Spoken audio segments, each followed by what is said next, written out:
ನಮಸ್ಕಾರ ಸ್ನೇಹಿತರೆ, welcome to SR teaching.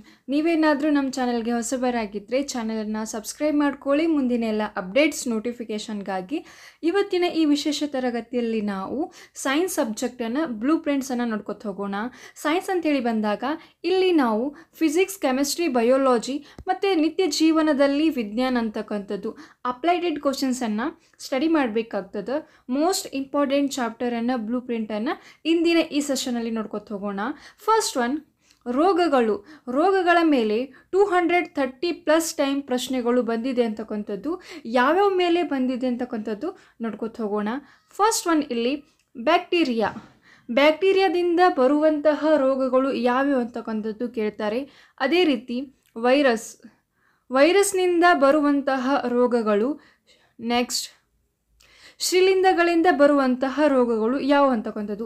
ಈ ಸ್ಲೈಟಲ್ಲಿ ಬ್ಯಾಕ್ಟೀರಿಯಾದಿಂದ ಬರುವಂತಹ ರೋಗಗಳು ಯಾವುದು, ವೈರಸ್ನಿಂದ ಬರುವಂತಹ ರೋಗಗಳು ಯಾವುದು ಅಂತಕ್ಕಂಥದ್ದು, ಅದೇ ರೀತಿ ಶ್ರೀಲಿಂಧಗಳಿಂದ ಬರುವಂತಹ ರೋಗಗಳು ಯಾವ್ಯಾವ ಅಂತಕ್ಕಂಥದ್ದು. ನೆಕ್ಸ್ಟ್ ಚಾಪ್ಟರ್, ವಿದ್ಯುತ್ ಶಕ್ತಿ ಮೇಲೆ 85+ ಟೈಮ್ ಪ್ರಶ್ನೆಗಳು ಬಂದಿದೆ ಅಂತಕ್ಕಂಥದ್ದು. ಯಾವ ರೀತಿ ಕೇಳ್ತಾರೆ ಅಂತಂದರೆ ಇಲ್ಲಿಯೂ ಕೂಡ ಸಾಧನಗಳು ಮತ್ತು ಉಪಕರಣಗಳು ಮೋಸ್ಟ್ ಇಂಪಾರ್ಟೆಂಟ್ಸ್ ಆಗ್ತದೆ. ಇಲ್ಲಿ ನಾವು ವಿದ್ಯುತ್ ಶಕ್ತಿ ಚಾಪ್ಟರ್ನಲ್ಲಿ ಸಾಧನಗಳು ಮತ್ತು ಉಪಕರಣಗಳನ್ನು ಕೂಡ ನೋಡ್ಕೋಬೇಕಾಗ್ತದೆ. ಅದೇ ರೀತಿ ಬಲ್ಬ್ ಬಗ್ಗೆ, ಟಂಗ್ಸ್ಟನ್ ಬಗ್ಗೆ, ಬಲ್ಬ್ನಲ್ಲಿ ಬಳಸುವಂತಹ ತಂತಿ ಟಂಗ್ಸ್ಟನ್ ಬಗ್ಗೆಯೂ ಕೂಡ ಸ್ಟಡಿ ಮಾಡಬೇಕಾಗ್ತದೆ. ಅದೇ ರೀತಿ ಬ್ಯಾಟರಿ ಬಗ್ಗೆಯೂ ಕೂಡ ನೋಡ್ಕೋಬೇಕಾಗ್ತದೆ. ದೈನಂದಿನ ಜೀವನ ಅಪ್ಲೈಡ್ ಕ್ವಶನ್ಸ್ ಕೂಡ ಇಲ್ಲಿ ನಾವು ವಿದ್ಯುತ್ ಶಕ್ತಿ ಮೇಲೆ ನೋಡ್ಕೋಬೇಕಾಗ್ತದೆ. ನೆಕ್ಸ್ಟ್ ಚಾಪ್ಟರ್, ಇಸ್ರೋದ ಅಂತರಿಕ್ಷ ಉಪಗ್ರಹ ರಾಕೆಟ್. ಇದು ಮೋಸ್ಟ್ ಇಂಪಾರ್ಟೆಂಟ್ ಚಾಪ್ಟರ್ಸ್ ಅಂತ ಹೇಳ್ತೀವಿ. ಇಲ್ಲಿ ನಮಗೆ ಕರೆಂಟ್ ಅಫೇರ್ಸ್ ಮೇಲೆಯೂ ಕೂಡ ಡೈರೆಕ್ಟಾಗಿ ಪ್ರಶ್ನೆಗಳು ಬಂದಿರ್ತದೆ. ಸೊ 130 ಟೈಮ್ ಪ್ಲಸ್ ಪ್ರಶ್ನೆಗಳು ಬಂದಿದೆ ಅಂತಕ್ಕಂಥದ್ದು. ಇಸ್ರೋ ಅಂತ ಹೇಳಿ ಬಂದಾಗ ಇಸ್ರೋದ ಹಿನ್ನೆಲೆಯನ್ನು ಕೇಳ್ತಾರೆ. ಇಸ್ರೋದ ಬಗ್ಗೆ ಹಿಸ್ಟ್ರಿಯನ್ನು ನೋಡ್ಕೋಬೇಕಾಗ್ತದೆ ನಾವು. ಅದೇ ರೀತಿ ಇಸ್ರೋ ಮಾಡಿದಂತಹ ಪ್ರಮುಖ ಸಾಧನೆಗಳು ಯಾವ್ಯಾವ ಅಂತಕ್ಕಂಥದ್ದು ನೋಡ್ಕೋಬೇಕಾಗ್ತದೆ. ಇಲ್ಲಿ ಇಸ್ರೋದ ಇನ್ಫಾರ್ಮೇಷನ್ಸನ್ನು ನೋಡ್ಕೋಬೇಕಾಗ್ತದೆ. ಅದೇ ರೀತಿ ಇಸ್ರೋ ಬೆಳೆದ ಬಂದ ಹಿಸ್ಟ್ರಿಯನ್ನು ನೋಡ್ಕೋಬೇಕಾಗ್ತದೆ. ಅದೇ ರೀತಿ ಉಡಾವಣೆಯ ವಾಹನಗಳು ಇಂಪಾರ್ಟೆಂಟ್ಸ್ ಆಗ್ತದೆ. ಯಾವ್ಯಾವ ವಾಹನಗಳನ್ನು ಉಡಾವಣೆ ಮಾಡಲಾಗ್ತದೆ ಅಂತಕ್ಕಂಥದ್ದು ನೋಡ್ಕೋಬೇಕಾಗ್ತದೆ. ಅದೇ ರೀತಿ ರಾಕೆಟ್ ಅಂತ ಹೇಳಿ ಬಂದಾಗ ನಾವು ರಾಕೆಟ್ಸ್ ನೇಮ್ಸ್ಗಳು ಕೂಡ ಇಲ್ಲಿ ಇಂಪಾರ್ಟೆನ್ಸ್ ಆಗ್ತದೆ ಅಂತಕ್ಕಂಥದ್ದು. ಇನ್ನು ನೆಕ್ಸ್ಟ್ ಒನ್, ಬಾಹ್ಯಾಕಾಶ ಕೇಂದ್ರಗಳು. ರಾಕೆಟ್ ಉಡಾವಣೆ ಮಾಡುವಂತಹ ಬಾಹ್ಯಾಕಾಶ ಕೇಂದ್ರದ ಬಗ್ಗೆಯೂ ಕೂಡ ನಾವು ಇಲ್ಲಿ ನೆನ್ಪಿಟ್ಕೋಬೇಕಾಗ್ತದೆ, ಇಂಪಾರ್ಟೆನ್ಸ್ ಆಗ್ತದೆ ಅಂತಕ್ಕಂಥದ್ದು. ಅದೇ ರೀತಿ ನೆಕ್ಸ್ಟ್ ಚಾಪ್ಟರ್ ನೋಡೋಣ, ಸೌಂಡ್. ಸೊ 35+ ಪ್ರಶ್ನೆಗಳು ಬಂದಿದೆ ಅಂತಕ್ಕಂಥದ್ದು. ಇಲ್ಲಿ ಡೆಸಿಬಲ್ ಇಂಪಾರ್ಟೆನ್ಸ್ ಆಗ್ತದೆ. ಡೆಸಿಬಲ್, ಶಬ್ದದ ವೇಗ ಅಂತಕ್ಕಂಥದ್ದು. ಅದೇ ರೀತಿ ಶಬ್ದದ ಅಲೆಗಳು ಮೇಲೂ ಕೂಡ ಕ್ವಶನ್ಸ್ ಬಂದಿರ್ತದೆ ಅಂತಕ್ಕಂಥದ್ದು. ಅದೇ ರೀತಿ ಶಬ್ದ ಚಲಿಸುವ ಮಾಧ್ಯಮಗಳ ಬಗ್ಗೆಯೂ ಕೂಡ ನಾವು ನೋಡ್ಕೋಬೇಕಾಗ್ತದೆ ಅಂತಕ್ಕಂಥದ್ದು. ನೆಕ್ಸ್ಟ್ ಚಾಪ್ಟರ್, ಬೆಳಕು, ಲೈಟ್ಸ್. 80+ ಟೈಮ್ ಪ್ರಶ್ನೆಗಳು ಬಂದಿದೆ ಅಂತಕ್ಕಂಥದ್ದು. ಸೊ ಇಲ್ಲಿ ನಾವು ರೇನ್ಬೋ ಅಂತಕ್ಕಂಥದ್ದು ಪ್ರಾಥಮಿಕ ಬಣ್ಣಗಳಲ್ಲಿ ಬರ್ತಕ್ಕಂತಹ ಪ್ರಾಥಮಿಕ ಬಣ್ಣಗಳು ಯಾವ್ಯಾವ ಅಂತಕ್ಕಂಥದ್ದು ಪ್ರಶ್ನೆಗಳು ಬಂದಿದೆ ಅಂತಕ್ಕಂಥದ್ದು. ಅದೇ ರೀತಿ ನೆಕ್ಸ್ಟ್, ಬೆಳಕಿನ ವೇಗ, ಬೆಳಕಿನ ಪ್ರತಿಫಲನ. ನೆಕ್ಸ್ಟ್, ವಕ್ರೀಭವನ, ಚದುರುವಿಕೆ, ಒಟ್ಟು ಆಂತರಿಕ ಪ್ರತಿಷ್ಠಾನ ಅಂತಕ್ಕಂಥದ್ದು. ಸೊ ಇಲ್ಲಿ ಬೆಳಕಿನ ವೇಗದ ಬಗ್ಗೆ ನೋಡ್ಕೋಬೇಕಾಗ್ತದೆ. ಬೆಳಕಿನ ಪ್ರತಿಫಲನ, ವಕ್ರೀಭವನ, ಚದುರುವಿಕೆ. ಸೊ ಇದಿಷ್ಟು ಎಲ್ಲ ಇಂಪಾರ್ಟೆನ್ಸ್ ಆಗ್ತದೆ ಅಂತಕ್ಕಂಥದ್ದು. ಅದೇ ರೀತಿ ನೆಕ್ಸ್ಟ್ ಚಾಪ್ಟರ್ ನೋಡೋಣ, ಪರಮಾಣು. 40+ ಟೈಮ್ ಪ್ರಶ್ನೆಗಳು ಬಂದಿದೆ ಅಂತಕ್ಕಂಥದ್ದು. ಇಲ್ಲಿ ಡೈರೆಕ್ಟ್ ಪರಮಾಣುವಿನ ರಾಶಿ ಸಂಖ್ಯೆ ಎಷ್ಟು ಅಂತಕ್ಕಂಥದ್ದು.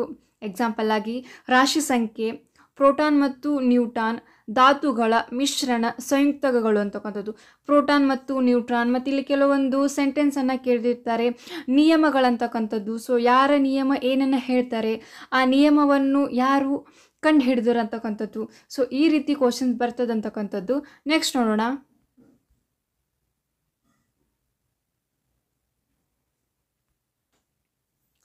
ಕಾರ್ಬನ್ ಮತ್ತು ಅದರ ಸಂಯುಕ್ತ. 50+ ಟೈಮ್ ಪ್ರಶ್ನೆಗಳು ಬಂದಿದೆ ಅಂತಕ್ಕಂಥದ್ದು. ಸೊ ಇಲ್ಲಿ ಕಾರ್ಬನ್ ಮತ್ತು ಅದರ ಬೇಲೆಕ್ ಅಂತಕ್ಕಂಥದ್ದು, ವಜ್ರದ ಬಗ್ಗೆ, ಅನಿಲಗಳ ಬಗ್ಗೆ, ಕಲ್ಲಿದ್ದಲು. ಸೊ ಇಲ್ಲಿ ವಜ್ರದ ಬಗ್ಗೆ ಇಂಪಾರ್ಟೆನ್ಸ್ ಆಗ್ತದೆ. ಅದೇ ರೀತಿ ಕಲ್ಲಿದ್ದಲು ಬಗ್ಗೆಯೂ ಕೂಡ ಇಂಪಾರ್ಟೆನ್ಸ್ ಆಗ್ತದೆ. ಕಾರ್ಬನ್ ಮತ್ತು ಅದರ ಬಾಲೇಕ್ ಅಂತಕ್ಕಂಥದ್ದು ಇದು ಕೂಡ ಇಂಪಾರ್ಟೆನ್ಸ್ ಆಗ್ತದೆ. ನೆಕ್ಸ್ಟ್ ಚಾಪ್ಟರ್ ನೋಡೋಣ. ಸಾಧನಗಳು, ಅನ್ವೇಷಣೆ ಮತ್ತು ವಿಜ್ಞಾನಿಗಳು. ನಾವು ಆಗಲೇ ಹೇಳಿದ್ವಿ 60+ ಟೈಮ್ ಪ್ರಶ್ನೆಗಳು ಬಂದಿದೆ ಅಂತಕ್ಕಂಥದ್ದು. ನಿಯಮಗಳು, ನ್ಯೂಟನ ನಿಯಮ ಏನು ಹೇಳ್ತದೆ ಅಂತಕ್ಕಂಥದ್ದು ಎಕ್ಸಾಂಪಲ್ ಆಗಿ ನೋಡ್ಕೋಬೇಕಾಗ್ತದೆ. ಅದೇ ರೀತಿ ಸಿದ್ಧಾಂತಗಳು, ಯಾರ ಸಿದ್ಧಾಂತ ಏನನ್ನು ಮೆನ್ಷನ್ಸ್ ಮಾಡ್ತದೆ ಅಂತಕ್ಕಂಥದ್ದು. ನಿಯಮಗಳು ಇಂಪಾರ್ಟೆನ್ಸ್ ಆಗ್ತದೆ, ಸಿದ್ಧಾಂತಗಳು ಕೂಡ ಇಂಪಾರ್ಟೆನ್ಸ್ ಆಗ್ತದೆ. ಅದೇ ರೀತಿ ಸಾಧನಗಳು ಮತ್ತು ಉಪಕರಣಗಳು ಕೂಡ ಇಂಪಾರ್ಟೆನ್ಸ್ ಆಗ್ತದೆ. ಅದನ್ನು ಕಂಡುಹಿಡಿದವರು ಯಾರು, ಒಂದು ವಸ್ತುವನ್ನು ಕೊಟ್ಟಿರ್ತಾರೆ, ಅದನ್ನು ಕಂಡುಹಿಡಿದ ವಿಜ್ಞಾನಿ ಯಾರು ಅಂತಕ್ಕಂಥದ್ದು. ಸೊ ಇದೆಲ್ಲ ಕೂಡ ಇಂಪಾರ್ಟೆನ್ಸ್ ಆಗ್ತದೆ. ನೆಕ್ಸ್ಟ್ ಚಾಪ್ಟರ್ ನೋಡೋಣ, ಬ್ಲಡ್. ಸೊ ಬ್ಲಡ್ ಮೇಲೆ 65+ ಟೈಮ್ ಪ್ರಶ್ನೆಗಳು ಬಂದಿದೆ ಅಂತಕ್ಕಂಥದ್ದು.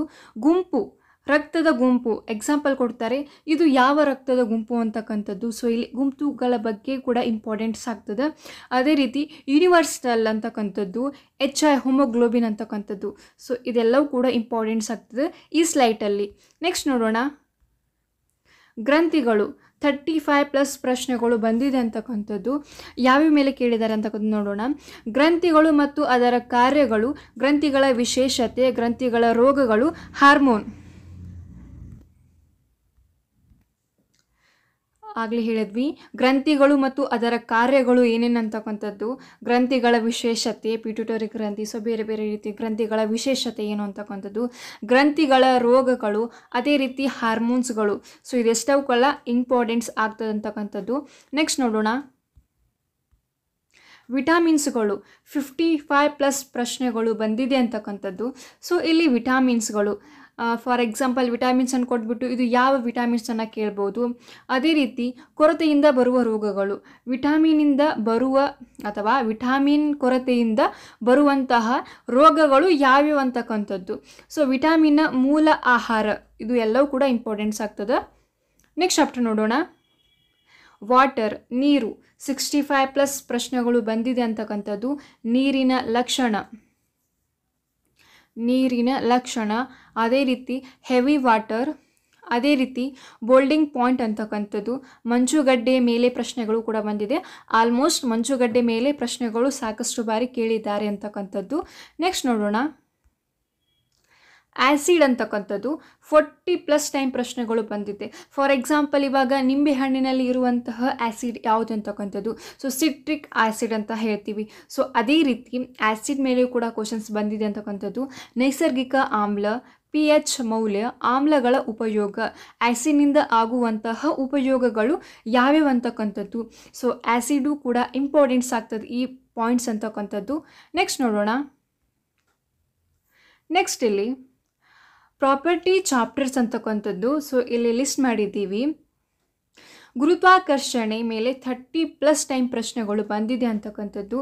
ಅದೇ ರೀತಿ ಚಲನೆ, ಅದೇ ರೀತಿ ದರ್ಪಣ, ಮಸೂರು, ಅದೇ ರೀತಿ ಹೀಟ್ಸ್, ಜೈವಿಕ ವಿದಳನ ಮತ್ತು ಜೈವಿಕ ಸಮ್ಮಿಳನ, ಅದೇ ರೀತಿ ಅರೆವಾಹಕ, ವಾಹಕ, ಅವಾಹಕ ಅಂತಕ್ಕಂಥದ್ದು. 20+ ಟೈಮ್ ಪ್ರಶ್ನೆಗಳು ಬಂದಿದೆ ಅಂತಕ್ಕಂಥದ್ದು. ರಾಸಾಯನಿಕಗಳ ಉಪಯೋಗ, ರಾಸಾಯನಿಕದಿಂದಾಗುವ ಉಪಯೋಗಗಳು ಯಾವ್ಯಾವ ಅಂತಕ್ಕಂಥದ್ದು. 50+ ಟೈಮ್ ಪ್ರಶ್ನೆಗಳು ಬಂದಿದೆ ಅಂತಕ್ಕಂಥದ್ದು. ಅದೇ ರೀತಿ ಪಂಚೇಂದ್ರಿಯಗಳ ಮೇಲೆ 25+ ಪ್ರಶ್ನೆಗಳು ಬಂದಿದೆ ಅಂತಕ್ಕಂಥದ್ದು. ಸೊ ಇದು KPSC ಇಂದ PC ವರೆಗೂ ನಮಗೆ ಸೈನ್ಸಲ್ಲಿ ಓದಬೇಕಾದಂತಹ ಪ್ರಮುಖ ಚಾಪ್ಟರ್ಸನ್ನು, ಬ್ಲೂ ಪ್ರಿಂಟ್ಸನ್ನು ನಾವು ಇಂದಿನ ಈ ಸೆಷನಲ್ಲಿ ನೋಡಿದ್ವಿ. ಸೊ ಮತ್ತೆ ಸಿಗೋಣ ಮುಂದಿನ ಕಂಟೆಂಟ್ ಜೊತೆಗೆ. Have a good day.